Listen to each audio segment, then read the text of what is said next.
Right. No, so one really good point, as you mentioned, about the argument from cultural effects for restricting immigration is that it presupposes that each society has a single, homogeneous, unique national cultural identity.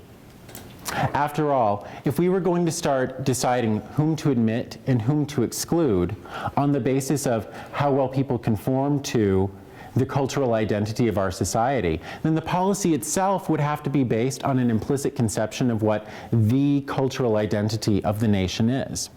And one worry about that type of policy is that apart from any harmful effects it might have on immigrants themselves, it actually creates social inequality among current citizens. Because of course it's false, especially for a country like the United States, but really, quite frankly, for any country, that there's a single homogeneous national cultural identity that all citizens share in.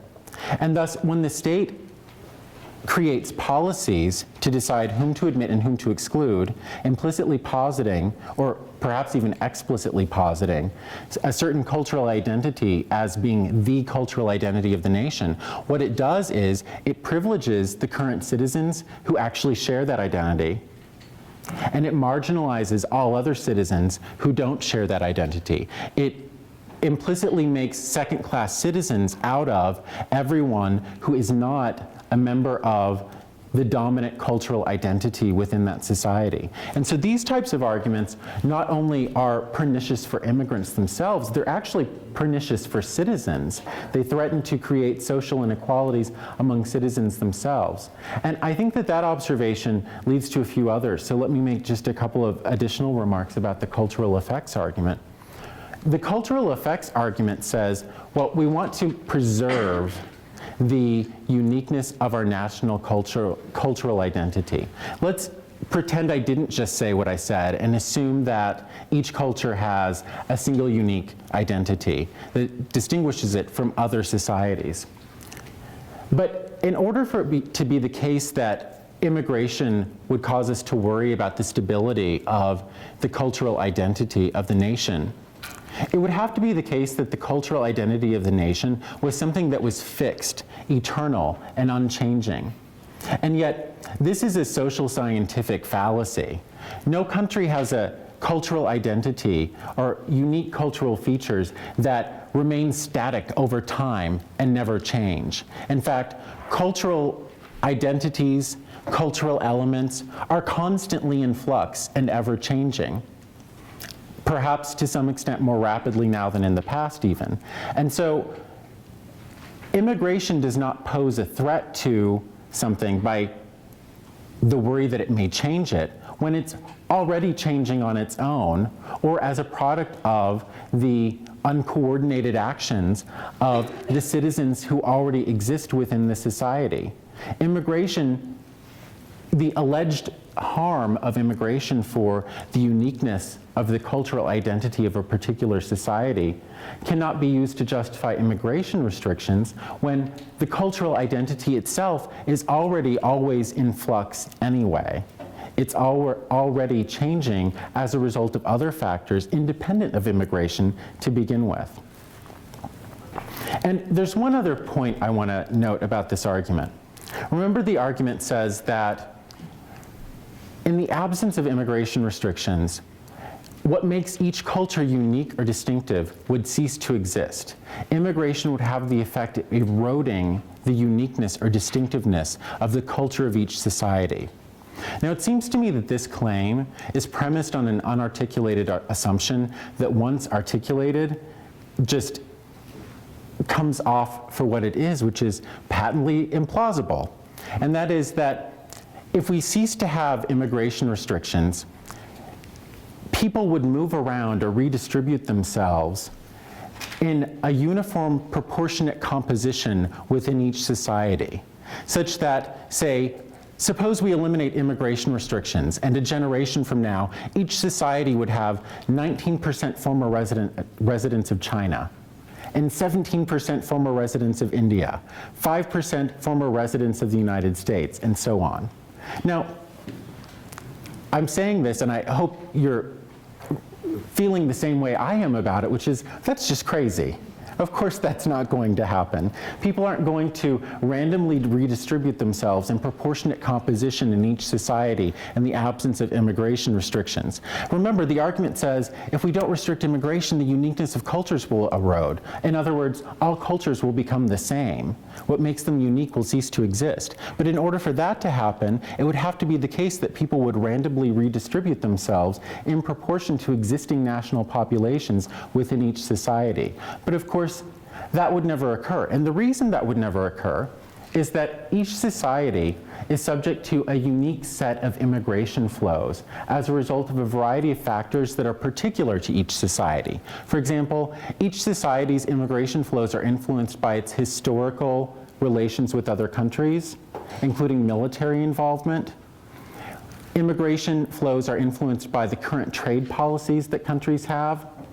Immigration flows are influenced by a country's geographical location.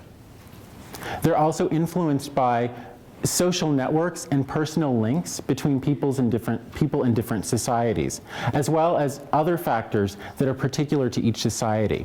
Now, the reason I'm mentioning all of these things is that even in the absence of immigration restrictions, because each country experiences a unique set of immigration flows from different parts of the world, each country would continue to be distinct or unique in particular cultural ways, although the culture might change somewhat over time.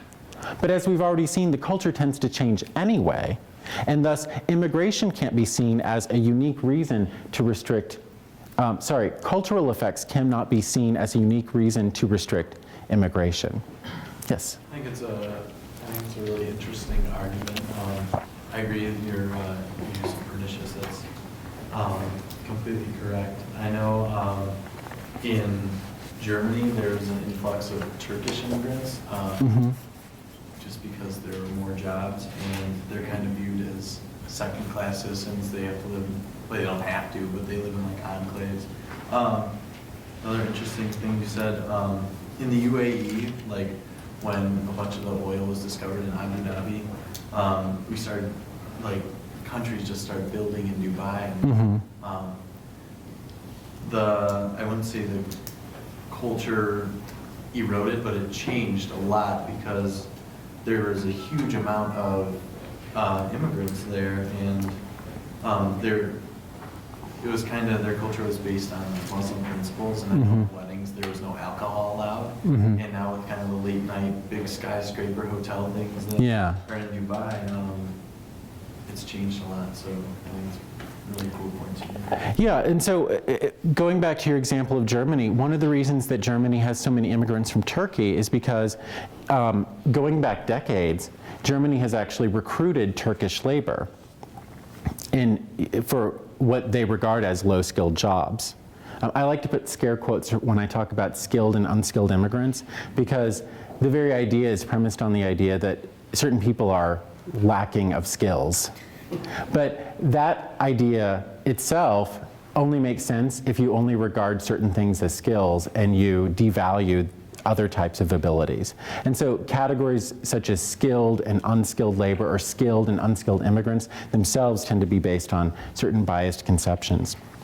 But as you say, Germany has a lot of Turkish immigrants, and what that reflects, focusing on that example, is that of course the United States doesn't get the same proportion of immigrants from Turkey as Germany does, and that's because of the unique history of Germany and Turkey. And so even if Germany, say, eliminated all of its restrictions on immigration, because of its own history, it would still have a unique immigration flow, and thus its culture would continue to be distinct from other societies which don't experience the same types of immigrant flows as it does. Let's turn now, and I want to consider them together, to the national security and crime arguments, because these two types of rationales for restricting immigration have a lot of things in common. The national security argument says this, that in the absence of immigration restrictions, the United States would be vulnerable to a greater risk of terrorist attack. And the crime argument says that in the absence of immigration restrictions, the United States, or any country for that matter, would experience a massive increase in the rate of crime. Both of these are given as reasons for restricting immigration. Reflecting on that very brief summary of these types of rationales, do you think that these types of considerations can ultimately serve successfully to justify immigration restrictions?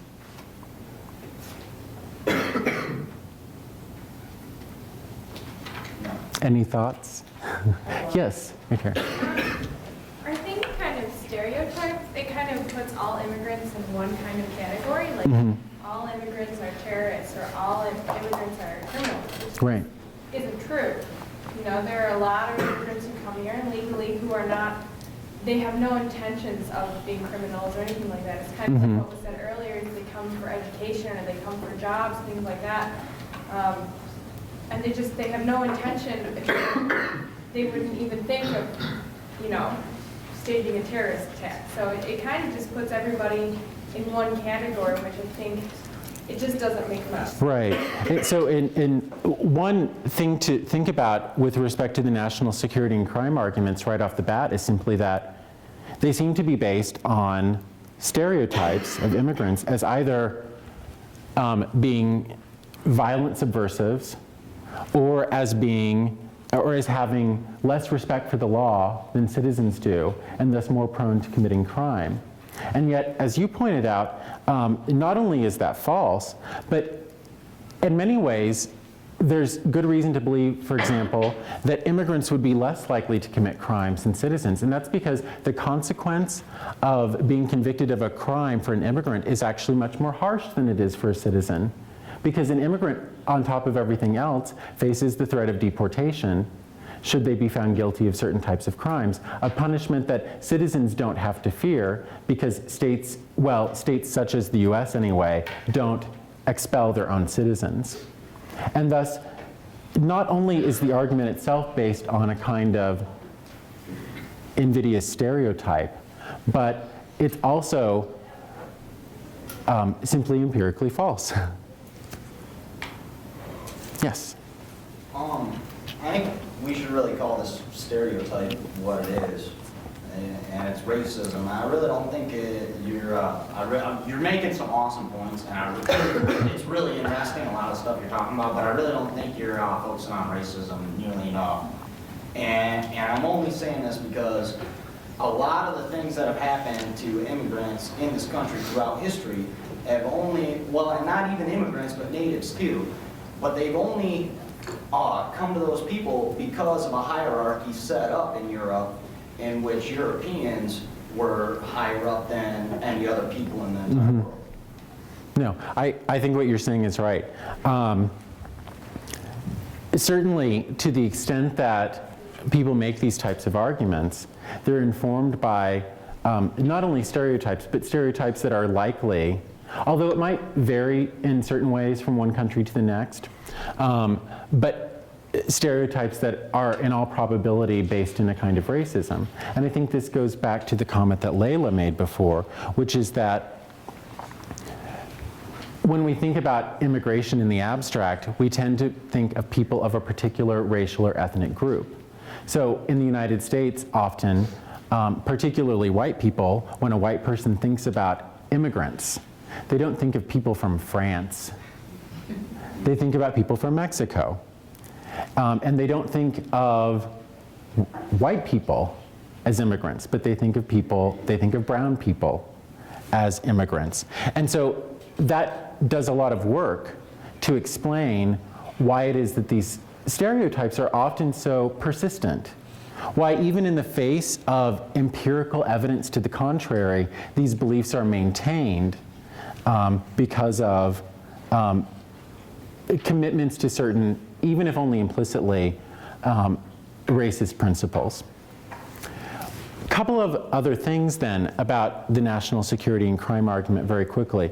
The first is that even if one were to grant to the opposition, even if one were to grant to those who think that immigration ought to be restricted on grounds of national security or crime, one thing that's very different about the national security and crime arguments from the other three is that at best, at their very best, even if these arguments were wholly successful, they wouldn't justify large-scale annual limits on immigration. Rather, what they would do is they would justify the exclusion of a very, very tiny class of prospective immigrants. For example, if we're worried about the economic effects of immigration, we might say, well, we should only let in this many each year in total.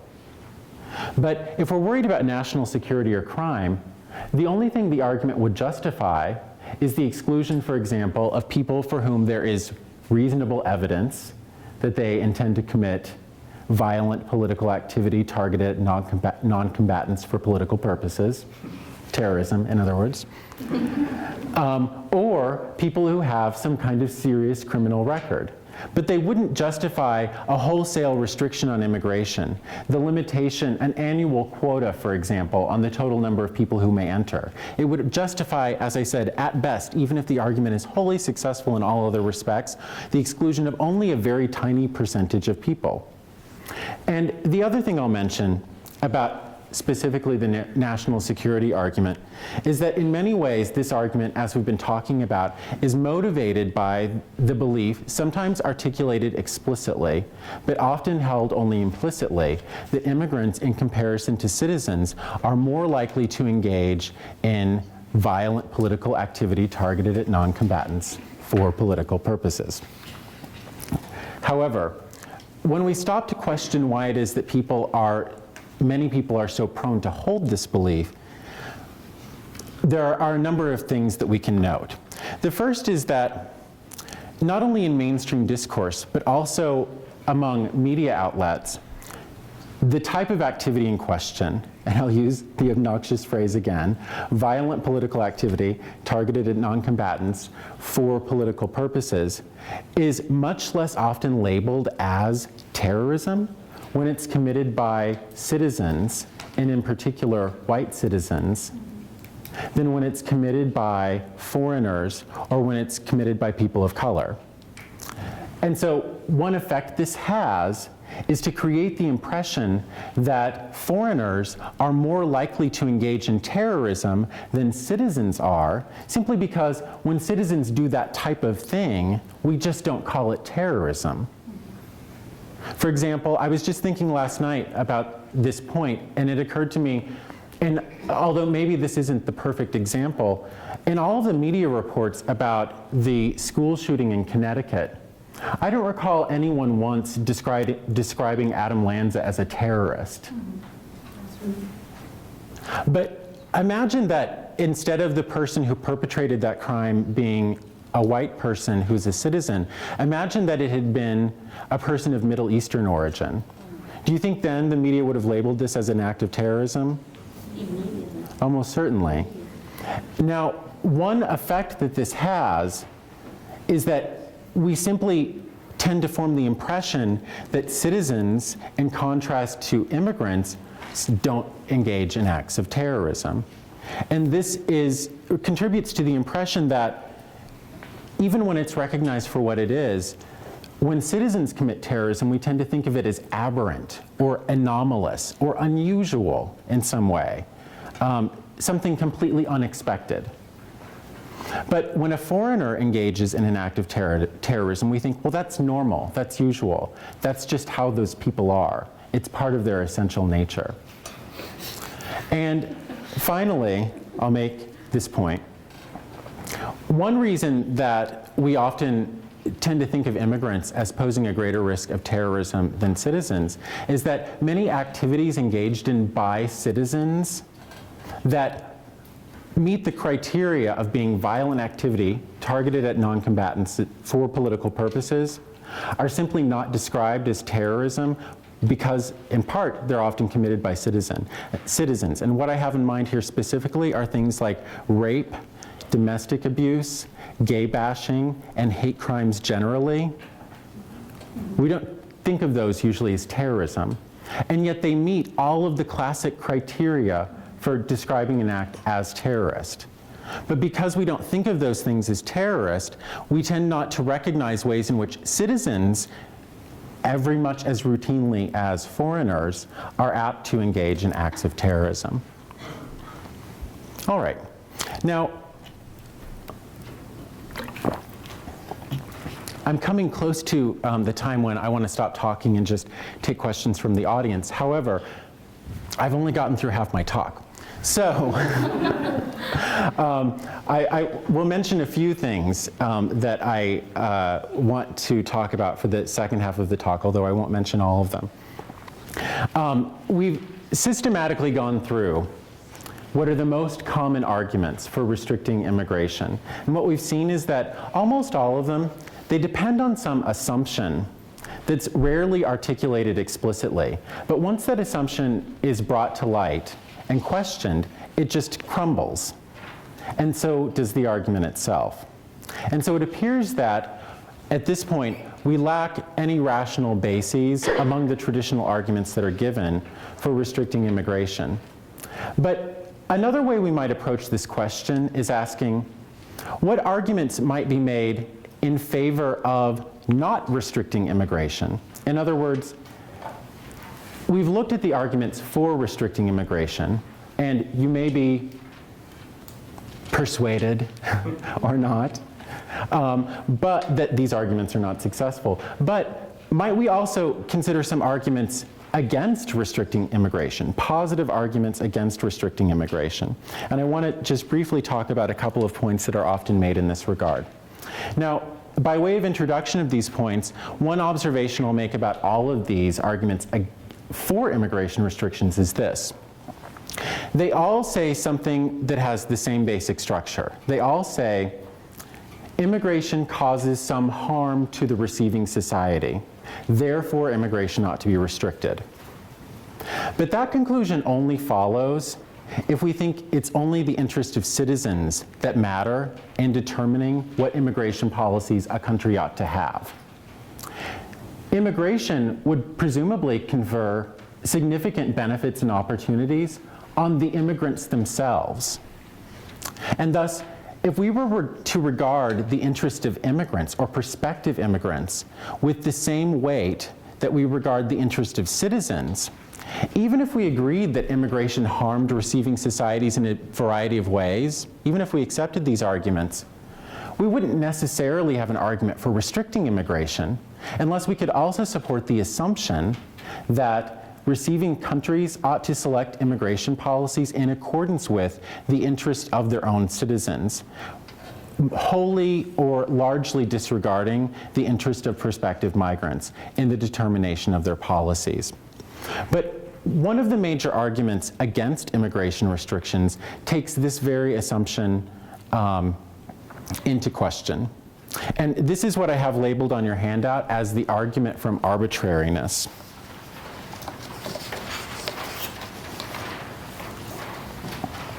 The argument from arbitrariness says that immigration restrictions distribute fundamental goods to people and opportunities on the basis of a feature that is morally arbitrary, namely the location of their birth. The location of a person's birth is morally arbitrary in the sense that no one has any control over it. How many of you controlled the place where you were born? Really, no one? Of course, I'm being facetious. No one controls the location of their birth. But typically we think that if a policy distributes benefits or burdens or opportunities to people on the basis of features over which they have no control, such as their sex or their race or their eye color, we would normally say that such policies are fundamentally unjust. For example, if we had a law in the United States that said people of this particular race are not permitted the opportunity to enroll in college, well, we would regard that as clearly unjust. And yet, the reason we would think it's unjust is because people don't have any control over what racial category their society assigns them to. And as a result, the opportunity deprivation that they experience as a result of the law is undeserved. People do not deserve the type of deprivation that that law engenders. Now, if we agree that laws that distribute opportunities, privileges, benefits, and burdens on the basis of morally arbitrary features are unjust, then we have to have the same suspicion about immigration laws that we have about a law, for example, that would deny access to college for people of a certain race. Because a person controls the location of their birth to no greater extent than a person controls their race or their sex or their eye color. In other words, because the location of your birth is morally arbitrary, it cannot constitute a just basis for the distribution of benefits, burdens, and opportunities. But of course, that's precisely what immigration policies do. They say, you can have access to these opportunities or these resources only if you happen to have been born in this particular place. And if you weren't born in this particular place, you can only have access to these resources and opportunities if we think it's in our interest to allow you to have access to them. But ultimately, it doesn't seem that any real moral distinction can be made between discrimination on the basis of race, sex, or eye color, and discrimination on the basis of location of birth. Let me mention also, and then we'll nearly be ready for questions, one of the other arguments that's often made against immigration restrictions. I'm going to, for the sake of time, just skip over the second argument I have listed there, the freedom of movement argument, and skip to the global poverty alleviation argument, which in many ways draws on some of the considerations similar to the argument from arbitrariness. Now, as many of you, I imagine, know, global poverty occurs on a scale both qualitatively and quantitatively unknown in the United States. The extent of poverty, both in terms of the number of people who are poor and the qualitative nature of their poverty, is more extreme almost than we can imagine in the United States. There are approximately 1.4 billion people in the world today who subsist on less than $1.25 a day. And this causes over 18 million people a year to die as a result of deprivations engendered by poverty, malnutrition, lack of access to clean drinking water, lack of access to basic health care, education, electricity, and sanitation. In this context, immigration restrictions constitute an obstacle to the alleviation of global poverty. The suggestion is not that immigration restrictions would eradicate global poverty, but that they constitute one among many obstacles to the alleviation of it, in two senses. The first sense is this, that people who are poor are prohibited by immigration restrictions from moving to places where they would have greater economic opportunities and would be able to work to achieve a standard of living that is minimally decent by standards that we would probably regard as ourselves insufficient. In other words, immigration restrictions prevent people from accessing opportunities which would allow them to escape extreme or severe poverty. And immigration restrictions constitute an obstacle to poverty alleviation in a second sense as well. And that's because most immigrants, particularly immigrants from poor countries, send what are called remittances to their countries of origin, to their family members who they've left in the act of immigration, from money they earn working in the receiving country. In many poor countries, remittances constitute a major form of income.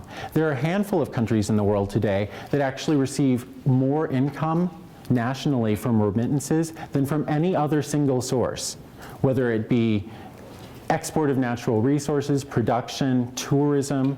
They get more from remittances than they get from any other single source. And in virtually all countries in the world, the amount of money that countries get from remittances exceeds the level of official development aid that wealthy countries like the United States provide for them. And so in both of these senses, immigration restrictions prevent people from escaping severe global poverty. And this is a further reason that people argue we ought not have immigration restrictions. So let me just very briefly conclude. The couple of arguments I've just mentioned support a presumptive case in favor of a position that's sometimes called open borders. Open borders is the view that we ought to have substantially more permissive immigration policies than we currently have, and we ought perhaps to be excluding very few prospective immigrants. Perhaps at most, people with serious criminal records or people for whom there is strong evidence of their intent to engage in some kind of violent political activity.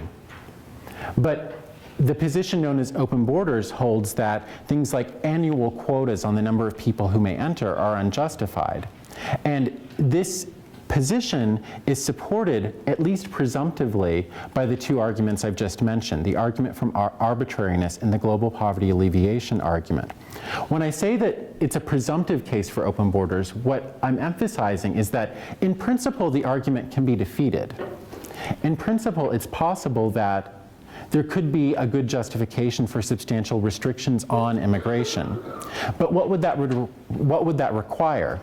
That would require a rationally successful argument for immigration restrictions.